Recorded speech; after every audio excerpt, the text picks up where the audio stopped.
transformando vidas. Com o pastor Wilson e pastora Cristiane de Oliveira. Igreja Evangélica Avivamento para as Nações traz para você cura, libertação e transformação de vida. Muito bom dia, você que tem acompanhado o programa Transformando Vidas. Um privilégio muito grande poder levar a palavra do Senhor. Você que tem assistido esse programa, eu gostaria que você pode estar divulgando nosso programa também para outras pessoas. Nós temos aí a reprise desse programa na quinta-feira, também no mesmo horário, das 7h30 às 8h, e você poderia estar falando, ligando para a pessoa, mandando uma mensagem, uma maneira de você estar divulgando a palavra do Senhor. Então, você que tem acompanhado, eu sei, você no outro ministério, nós não estamos preocupados com isso, e também nós não estamos querendo tirar você da tua igreja. Você é uma bênção aí na sua igreja, e o objetivo da igreja Avivamento para as Nações não é tirar nenhuma pessoa de outra igreja. O Senhor Jesus mandou nós pregarmos o Evangelho, não foi para isso. Então, nunca houve da nossa parte, do nosso ministério, tirar uma pessoa que você que já tem Jesus, já aceitou Jesus como Salvador da sua vida. Aí você pergunta, por que as coisas não têm acontecido na minha vida? Muitas vezes a culpa não é da igreja, nem do seu pastor, nem do seu... Muitas vezes a culpa é sua. Pelo fato de você, por exemplo, muitas vezes entender errado a palavra do Senhor, é um motivo de nós não termos a bênção de Deus. E também é questão de tempo, de maturidade espiritual, de crescimento espiritual. Hoje nós vamos estar falando um pouquinho disso, sobre maturidade espiritual. Por exemplo, diante de uma situação, diante de um problema, o que eu vou fazer diante daquele problema? E muitas vezes, você tem assistido programa de televisão, de igrejas. Hoje eu considero, parece que o evangelho se tornou um evangelho assim de negócio.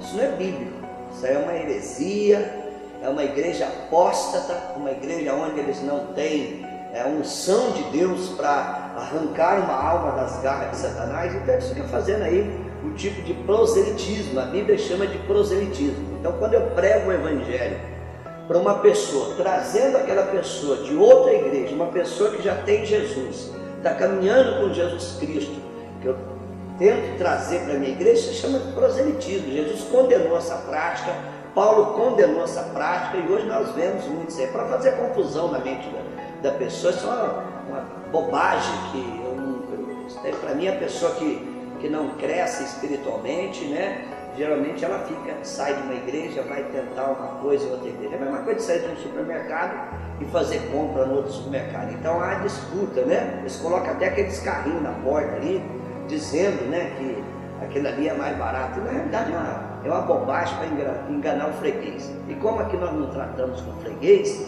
nós tratamos com o discípulo, nós não estamos aqui para te enganar, para fazer bobagem na tua cabeça, fazer confusão. Nós não queremos isso. Isso não é o propósito nosso, tá bom? Aliás, se a igreja obedecesse o ídolo do Senhor Jesus Cristo e não se tornasse aí pescadores de aquário, nós já teríamos um mundo totalmente diferente. Porque tudo que nós vemos hoje, eu não culpo política, eu não culpo algum regime, eu culpo a igreja, porque a igreja tem a esperança para tudo aquilo que nós vemos hoje.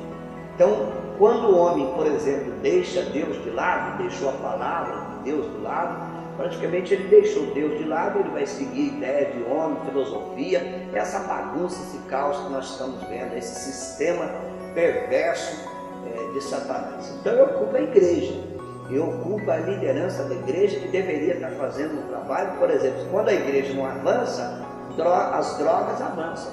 Quando a igreja não avança, a promiscuidade avança, a perversidade avança, a criminalidade avança, porque a igreja está parada, está morta. Então Jesus falou para nós pregarmos, por exemplo, se você ler em Atos dos Apóstolos, ali no capítulo 4, a partir do capítulo 2, ali você vê que o evangelho era pregado nos templos, todos os dias, no templo e de casa em casa. Então, se nós estivéssemos pregando o Evangelho da maneira que Jesus ensinou e os apóstolos ensinaram, nós estaríamos vivendo de uma maneira totalmente diferente. Mas, né, aí está um brigando, lutando, né, disputando a ovelha de outro ministério. Então, o Ministério Avivamento para as Nações, nós não temos esse propósito. A não ser que você esteja afastado do caminho do Senhor, desviado, aí sim, tá bom? Nós temos igreja aí, por exemplo, em Poste Caldas, no Kennedy 2, é um salãozinho simplesinho. O objetivo nosso também não é ficar fazendo aí megas igrejas, mostrando, mas não é o objetivo nosso. Então nós temos um salãozinho simples, bem humildezinho, no Kennedy 2, aí na periferia. Nós estamos trabalhando com a comunidade de ciganos aí, inclusive nós queremos mandar um abraço a toda essa comunidade cigana, aí no Kennedy 1, Kennedy 2, nós estamos trabalhando. Então, todo final de semana tem uma equipe da nossa igreja deslocando até a cidade de Poste Caldas, a cidade de Cabo Verde, juntamente com o pastor Benedito, Campos Gerais. Nós estamos atingindo essa cidade, Juruáia. Quero mandar um abraço a todos vocês aí de Cabo Verde, Juruáia, também Campos Gerais, né? Eu creio que deve pegar algum sinal aí, e você não pega pela televisão, mas pode pegar pela internet. Então, mandar um abraço a todos os irmãos aí de Poste Caldas, Kennedy 1, Kennedy 2, e também a comunidade de cigano. Que Deus esteja abençoando grandemente a vida de vocês. E eu gostaria de ver vocês aí no congresso que nós vamos ter em Poste Caldas, na segunda semana de setembro. Já está marcado esse congresso. Quero desafiar você de Poste Caldas, Cabo Verde, Juruáia, para nós encontrarmos no congresso em Poste Caldas na segunda semana de setembro. Teremos aí um congresso do avivamento, trazer um avivamento para a vida das pessoas que estão aí, daquelas pessoas que vão. O que é um avivamento? O avivamento não é simplesmente as pessoas ficar dando pulo na igreja, ficar no reteté. Hoje se conhece o avivamento pelo reteté, canelinha de fogo. Então isso não leva a nada. Ele tem uma canelinha de fogo no domingo, chega na terça-feira e já acabou o fogo. Na realidade, quem é avivado, o fogo não acaba mais. Então, primeiro propósito do avivamento: levar uma pessoa, né, discípulo, seja lá adolescente, jovem, adulto, pessoa mais idosa, né, tem uma certa idade, que nós não vamos abandonando também os idosos aqui. No Salmo 92 diz que aqueles que estão plantados na casa do Senhor, até na velhice, eles darão frutos, eles pregarão a palavra do Senhor. Então o avivamento causa isso. Primeiro, levar uma pessoa a um compromisso verdadeiro com o Senhor Jesus Cristo. E através do compromisso com o Senhor Jesus Cristo, a pessoa se torna aí uma ganhadora de almas. Começa ali na sua casa, ganhando alma ali na sua casa, na sua família, na sua vizinhança, porque o Senhor disse que primeiro é em Jerusalém. Jerusalém, no modo que nós entendemos a palavra, ali, né, próximo a nós, próximo. Depois a pessoa vai galgando outros projetos que Deus vai colocando ali, alvos, né? Primeiro o alvo nosso ali, a nossa família, depois outros alvos. Então esse é o propósito do avivamento. Segundo, o avivamento, ele traz na vida da pessoa, aquela pessoa que recebeu aquele avivamento, não é quando o Tiago ele diz que a pessoa tem ali o ânimo dobre. Hoje se chama na psicologia transtorno bipolar, ou seja, hoje a pessoa está ali com a vontade de fazer a obra, aí dali uma semana para. Então o avivamento não tem isso, ela tem aquela chama viva dentro de si. O avivamento traz ali na vida da pessoa, por exemplo, perseverança, persistência naquilo que está fazendo. Então, isso aí, claro que eu estou resumindo, né? Não estou dando estudo sobre avivamento, mas eu estou resumindo. Então nós vamos ter o congresso do avivamento na cidade de Poste Caldas. Todo ano nós fazemos congresso aí no Hotel Nacional, no auditório do Hotel Nacional em Poste Caldas, bem centralizado, né? Você de Poste Caldas conhece bem, próximo aí da Praça do Macaco. Então o congresso do avivamento na segunda semana do mês de setembro. Então nós estamos bem próximos, né? Nós estamos aí bem próximos do nosso congresso na cidade de Poste Caldas. Então eu quero desafiar você e a comunidade ciganos e também você aí de Poste Caldas, que tem, aí não tem problema, né? Você que é de outro ministério, não tem problema, você pode pedir permissão para o seu pastor, para que você possa ir a esse congresso do avivamento. E nós vamos ali desafiar, né? Estar ganhando almas para Jesus Cristo, indo aí nas comunidades, não importa, né? Onde Deus está te enviando, nas comunidades. Nós não pregamos só na comunidade carente. Então, o Evangelho é pregado para todas as pessoas. Todas as pessoas podem estar ouvindo da palavra do Senhor. Então, o objetivo nosso, nesse avivamento, primeiro, você tem um compromisso sério com o Senhor Jesus Cristo. E através desse compromisso, claro que vai vir uma vontade muito grande de estar levando vidas aos pés do Senhor Jesus Cristo. Então, esse é o propósito do nosso congresso do avivamento, que vai acontecer na cidade de Poste Caldas na segunda semana de setembro. Tá bom, meu amado? Você pode estar entrando em contato conosco para saber, né, sobre inscrição, os horários. Você pode estar, nós temos aí no Face, entrando aí, membro, né, Ministério Avivamento para as Nações, né? Então você pode estar entrando e procurando também, entrando em contato conosco, mandando um e-mail para nós. O e-mail é associaçãoelroy@gmail.com. Pode estar entrando em contato conosco. Nós teremos o maior prazer, né, estar mostrando, né, como que você pode ter acesso a esse congresso. Tá bom, meu amado? Hoje eu vou começar a falar sobre o livro de Neemias e também o livro de Esther. Ali terminamos livros históricos da Bíblia, temos ali, né, Esdras, Neemias e Esther. Um período ali de reforma na cidade, por exemplo, de Jerusalém. Tanto Esdras como Neemias como Esther, os três últimos livros históricos da Bíblia. Então hoje nós vamos começar a falar sobre o livro de Neemias, ou esse personagem Neemias, né, a influência dele, por exemplo, em Jerusalém, como que ele encontrou aquela situação. E eu gostaria que não ficasse só na história, ou de uma forma assim, de cultura para nós entendermos, mas para nós praticarmos isso. Então, qualquer situação da nossa vida, momento a qual nós estamos passando, como eu vou reagir diante daquilo? Então, por exemplo, eu recebi uma notícia ruim, e nenhum de nós estamos aí isentos, né, de receber uma notícia ruim. Talvez é um problema, por exemplo, de saúde, é um problema, por exemplo, de crise, né, hoje se fala muito em crise, desemprego. Talvez você receba uma notícia, né, por exemplo, um filho que está aí andando, né, no caminho errado. Ou seja, nós recebemos notícia ruim, ou não sei se está recebendo agora ou vai receber. Como que nós vamos reagir diante daquilo? Então nós vamos aprender pela palavra de Deus, o que a palavra de Deus nos ensina. Então quando nós lemos o primeiro capítulo do livro de Neemias, você pode, né, se você tiver a sua palavra aí, pode estar acompanhando conosco.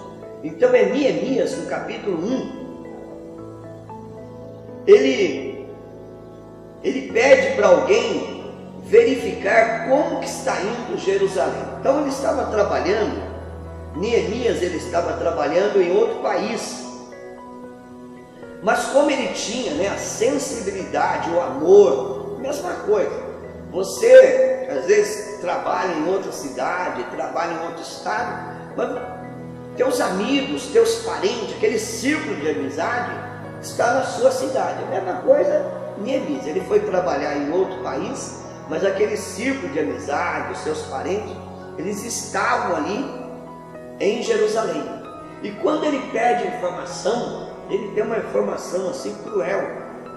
Os muros de Jerusalém estavam totalmente destruídos, estava abandonado, praticamente abandonado aquela cidade.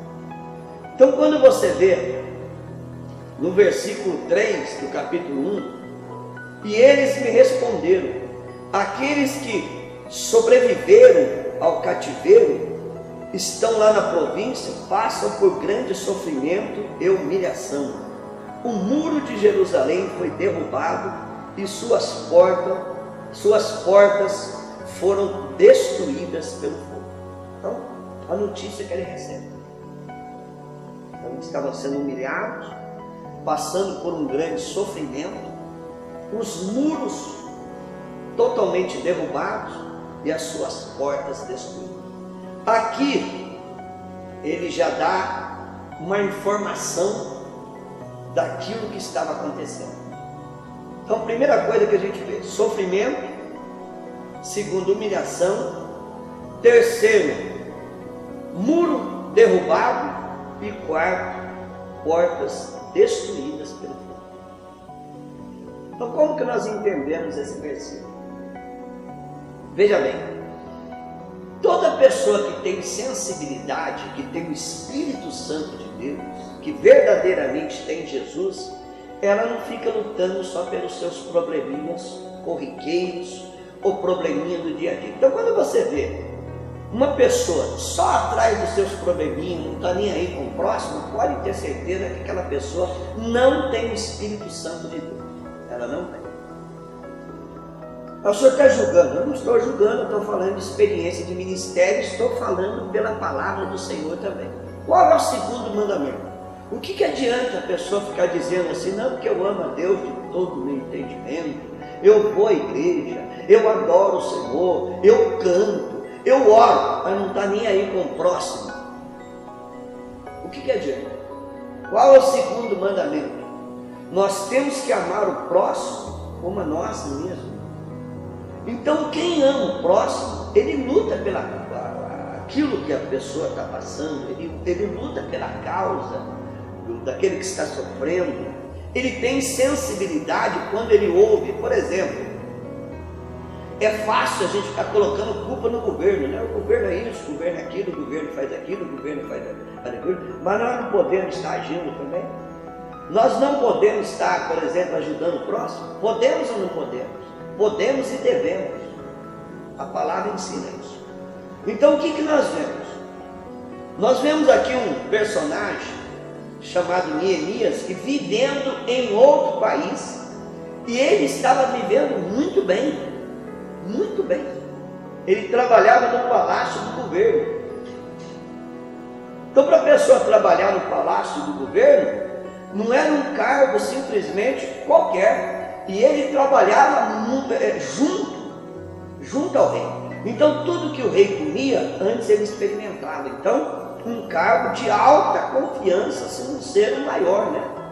Porque tudo aquilo que o rei ia comer, primeiro ele experimentava para ver se tinha alguma coisa, né? Veneno, alguma coisa. Então ele experimentava para depois o rei comer aquilo. Então, um cargo de alta confiança do governo. Eu creio que ele ganhava muito bem, vivendo bem, morava praticamente ali. E ele pergunta como que estava o seu país. Então, por aí você já vê a sensibilidade daquele homem, que hoje é difícil encontrar, né? As pessoas na realidade estão lutando. E ainda usa aquela frase: é cada um para si e Deus para todos. É uma mentira. Você não vê isso na Bíblia. Porque quando a pessoa pensa dessa maneira, cada um para si, praticamente ela não está pensando, não está tendo orientação de Deus. Então, qual é o segundo mandamento? Nós devemos amar o próximo como a nós mesmos. Lutar pela causa do pessoal. Lutar. E próximo, nós não sabemos quem vai ser o nosso próximo daqui a 5, daqui a 10, ou daqui uma hora, ou daqui uma semana. Nós não sabemos. Nós lutamos. Hoje é fácil você, por exemplo, discriminar aquele que está usando droga, né? É fácil. Até que seu filho não esteja usando. Quando o teu filho começar a usar droga, aí você não vai discriminar mais ninguém. Aí você vai entender o trabalho que nós devemos fazer. É fácil ficar discriminando, né, os rapazes que estão aí, por exemplo, na delinquência. É fácil fazer isso, enquanto o teu filho ou a tua filha não estiver nesse caminho. O dia que ele estiver nesse caminho, aí você vai entender. Você vai entender. Você vai se colocar para estar ajudando. Então, por exemplo, aquele menino que está na delinquência, por que ele está vivendo aquilo? Ele está tendo oportunidade? Por exemplo, eu não estou dizendo o governo, não. Você está dando oportunidade? Você cumprimenta as pessoas? Porque hoje nós falamos de discriminação, né, racial, nós temos aí preconceito, né, homofóbico, mas pobreza também. O pobre, ele é muito discriminado, principalmente nessa região. Eu já vivia e eu sei o que eu passei. Então o pobre, aquele que não pode colocar, por exemplo, um tênis mais caro, ele é discriminado. Aquele que não pode ter um celular mais caro, ele é discriminado. Então nós hoje perdemos a sensibilidade. Nós queremos colocar aí muros altos, né, ao redor da nossa casa. Nós queremos nos proteger, e aquele ali que se dane, problema dele. Quem mandou ele nascer num lar pobre? Quem mandou ele não estudar? Então nós discriminamos a sociedade. Agora quem tem sensibilidade não faz isso. Ele luta pela causa do outro. Não é? Ele luta. Aquilo que está sobrando na tua casa está faltando no outro. Quantas milhares e milhares de pessoas estão passando fome e na tua casa está sobrando e você jogando fora. Você não poderia pegar isso daí, estou dizendo o resto, né? Mas aquilo que sobra, pegar e entregar para uma pessoa. O problema dele, ele que tem que trabalhar. Não é assim que se pensa. Então você não tem Jesus no coração, você não tem o Espírito Santo. Porque quem tem, ele pensa no próximo. Tá? Você sabe que a vida dá muitas voltas. Né? Hoje você está por cima, amanhã você pode estar por baixo. Então, enquanto nós não entendemos, né, aquilo que nós estamos passando, parece que nós não vamos entender aquilo que o próximo está passando. Então, Neemias, ele não agiu. Então, ele perguntou como que estava, né? Então, ele viu, a resposta foi sofrimento e humilhação. Então, ele poderia dizer que, bom, eu já estou longe, não tem nada a ver com isso, o problema é deles, quem mandou eles fazer isso, tem nada a ver comigo. Ele não pensou dessa maneira. Diz no versículo 4, quando ouvi essas coisas, sentei e chorei. Diz que ele chorou. Está vendo a reação que ele teve? Uma reação de quem pensa no próximo, de quem luta pelo próximo, de quem defende a causa do próximo. Diz que ele sentou e chorou. Estava vivendo em outro país, ganhando bem, morando bem, vivendo muito bem. E quando ele recebe essa notícia, diz que sentou e chorou. Então por aí você vê a sensibilidade daquele homem. E agora, o que fazer diante disso? Era coisa que, humanamente falando, impossível para um homem resolver.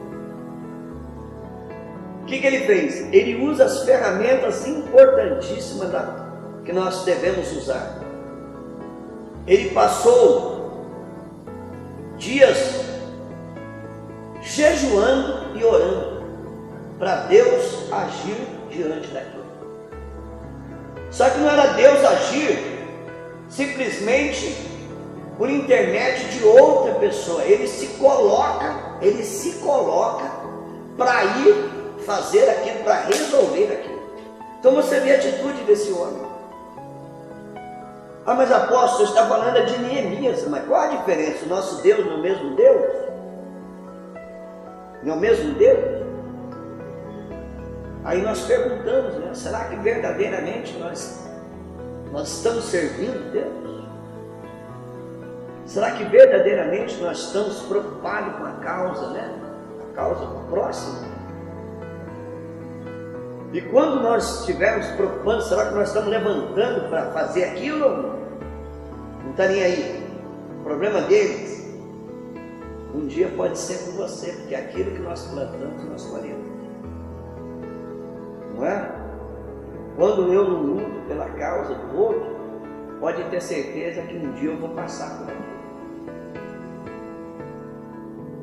Então, meu amado,